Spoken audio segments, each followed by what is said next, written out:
do you have sort of like a best practice around what you're comfortable with breaking news, or how do you think about that? Because the stories that you're telling, a lot of the times are breaking news, Hmm. right? And that does sometimes come with consequences.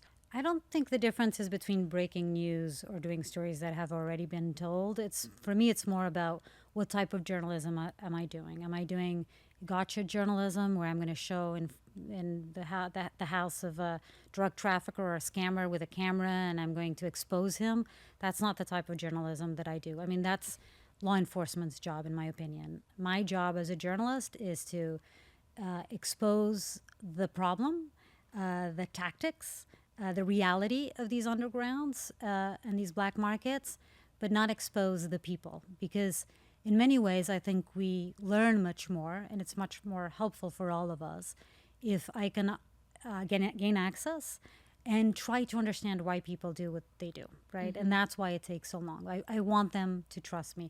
It doesn't mean that I don't hold them accountable. It doesn't mean that I condone what they do, of course. But I do think that understanding the why is much more important than the exposing, because that will give you short term results, right? You expose this one scammer, you show up with a camera, oh, this is the guy that's scamming, but I'm going to know nothing about why he does what he does, his tactics, how he operates.